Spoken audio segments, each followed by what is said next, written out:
We didn't get Numenor until episode 3, but we for sure got the hobbits like almost immediately. That's important, right? They didn't do anything special before the Third Age, but we're going to spend all this time on the Hobbit adjacent characters.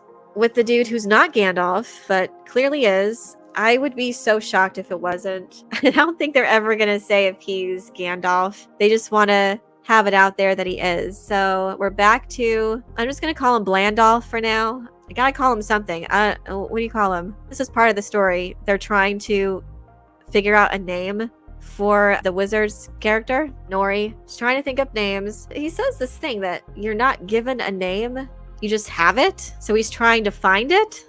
And that's his story. That's the story that we're going with. So we're going off to Rune. It's just a desert, which could have been interesting, but man, it's so boring. And honestly, it really plays very similarly to the first season already. So they're wandering around.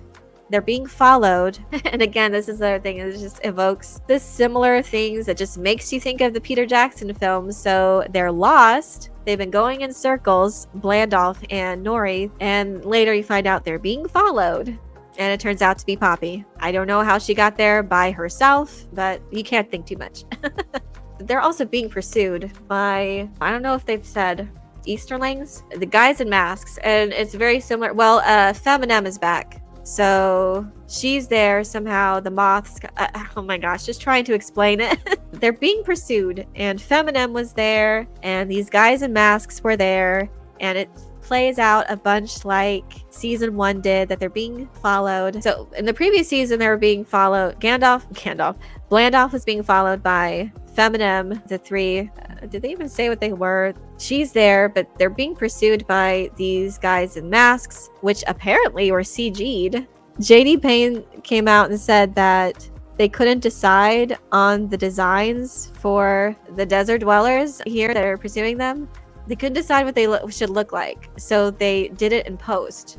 So the masks that you see them wear, those are digital. It was too late. They couldn't decide, and then it got too late, so then they're like, okay, we're gonna do it in post. That amazed me. He has a dream, not Gandalf or whatever, has a dream about a stick or a staff. And that's what he needs to find out more about himself. And then they start calling it a Gand. Oh, so you need a Gand?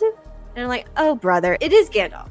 Is that what you're saying? That's how he gets his name, from his staff that they call a Gand, and somehow it's going to connect. What is that? What is a Gand? And they want to say, oh, it's not Gandalf. Okay, but he needs to find a staff that will channel his power, and they're calling it a Gand. Okay. Me just trying to describe what's going on in the story is really hard. So we have the East storyline. He's trying to find himself, and Poppy comes along, and I guess their wandering song, remember that? Not all who wander or lost. Like, they have that little jingle that the HaRfOots had. Apparently that's part of a map that will help this dude find himself. It's because Gandalf, it's a name from Old Norse that literally means wand elf. Gand equals wand. They honestly think they're clever. Oh, Lord. And they want to say that it's not Gandalf. Oh, it's not Gandalf, and we're not going to give him a name, but he's going to be very Gandalf presenting. He's going to have this whole thing with not hobbits, even though they're clearly hobbit presenting. They are clearly breeds of hobbit. Oh, what we could have had. We could have had Numenor, but no, we're going to spend time on this storyline that really just defies logic, even me just trying to explain it. This is why I didn't want to do a review of it, because it's just trying to break down the events that unfold. There's really only a few things that are even worthwhile talking about, like in serious conversation when it comes to the story. And I just don't get the HaRfOots thing. I don't get it. And honestly, yeah, when they're walking around, okay, so they need food. They don't have food. Even though there's literally a salad in Nori's hair, she's got to find bugs. There's nothing else to eat except what's in her hair, and she ain't gonna do that. So, he uses his magic to manifest bugs, and she eats the bugs and talks about how funny it is feeling going down her throat. And it's like, good Lord, what are we doing? These are literally filthy hobbitses. Yep. Everything that we liked about the hobbits, like, these aren't it. Are they still called HaRfOots in this? Did they introduce a different branch? They're going to introduce store hobbits in this, but again, they don't want to call them hobbits. They're just going to call them stores.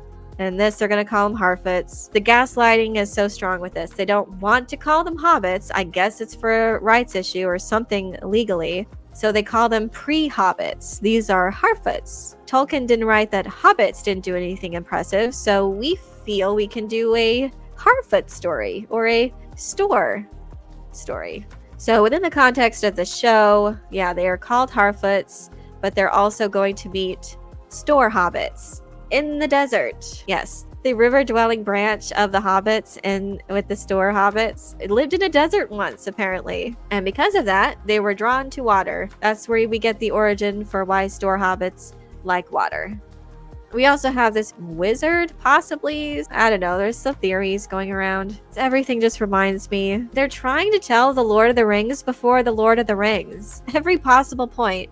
We gotta have the Gandalf story and the Hobbit story before the actual thing happened. Yeah, there's just a bunch of that stuff going around. So yeah, he definitely just looks like Sauron to me. But I don't think we know anything for sure yet. So Feminim, who turned into a bunch of moths, came down and manifested in front of him, and they're trying to find out who Gandalf is.